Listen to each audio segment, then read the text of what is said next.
Olá, seja bem-vindo ao programa Contando a História da Panificação Brasileira. Estamos vivendo um momento de crise com enfrentamento ao coronavírus e as padarias estão aí firmes, apresentando o seu papel de empresas que apresentam um varejo de alimentos e suprindo a população, abastecendo a população de forma importante e marcante em todo o Brasil.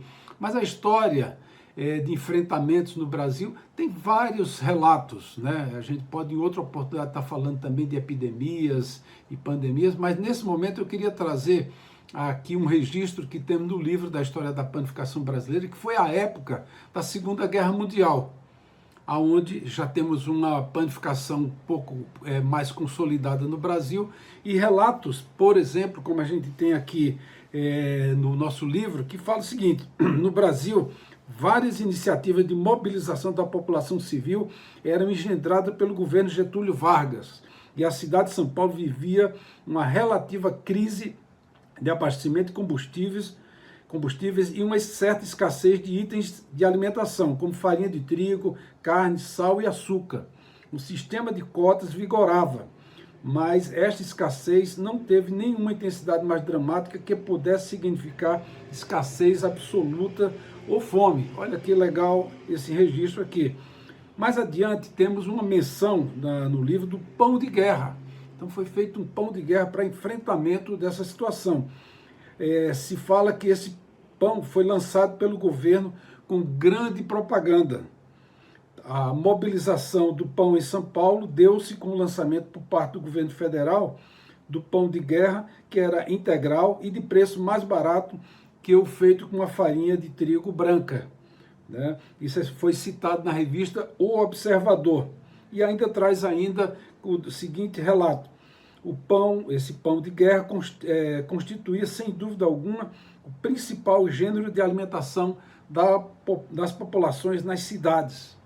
Vejam só, um relato interessante, né, de enfrentamento de situações como a que nós estamos vivendo agora.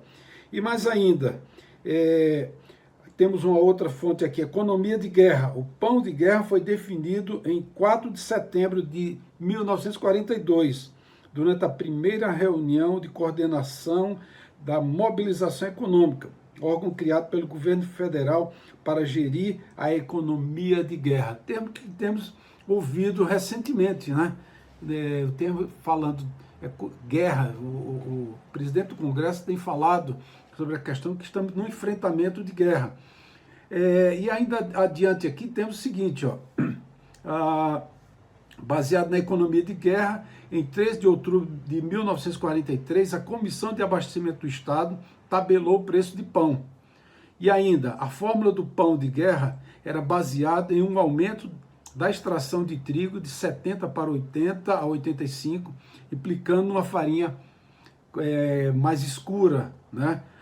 Que é uma farinha tipo integral. Isso então foi para quê? Para que houvesse mais condição da população ter um pão mais barato e um pão também que pudesse ter sua capacidade de nutrição. E ainda aqui para finalizar, a gente tem um outro registro do Correio Paulistano, de julho de 1944, dizendo o seguinte: a população brasileira já tem criado o hábito do pão branco. A instituição do pão de guerra, naturalmente, não será recebida com entusiasmo pelo consumidor acostumado ao pão branco, muito embora esse seja mais caro. E aí conclui nessa reportagem o seguinte: não foi a guerra que provocou a falta de pão em São Paulo durante a Segunda Guerra Mundial, que por sua vez não provocou uma carestia diretamente resultante da guerra. Foi a falta de pão e as filas que trouxeram a sensação de guerra, o efeito de guerra, o cotidiano de São Paulo. Foi um alarde da escassez de um produto símbolo da alimentação, de religiosos hábitos cotidianos, que trouxe à cidade de São Paulo a sensação de guerra. Aí não entramos muito no mérito, mas essa questão do momento de uma guerra mundial, com certeza isso comoveu, mexeu com as pessoas, mas houve uma ação do governo de preparar esse pão, e hoje o pão integral, o pão com fibras, é tão importante na vida da população. É um consumo que é consolidado nisso aí. Mas é interessante os registros históricos para quem lida com a panificação. E com certeza nós vamos sair dessa crise fortalecidos, nós vamos sair diferentes, mas vamos sair mais preocupados com o próximo. Com certeza vamos estar muito mais ligados na vida, no valor da vida. Acompanhe nossa programação, dê um like nesse programa, se inscreva no nosso canal e acompanhe todas as nossas mídias sociais que aparecem aí para você. É um prazer. E o nosso lema é muito importante isso, porque você se enquadra nele, é com você todos os dias e em todos os lugares. Nós temos todas as ferramentas para que você possa nos acompanhar diariamente com notícias, informações muito importantes para você que está dentro do setor de panificação. Obrigado e até o próximo programa.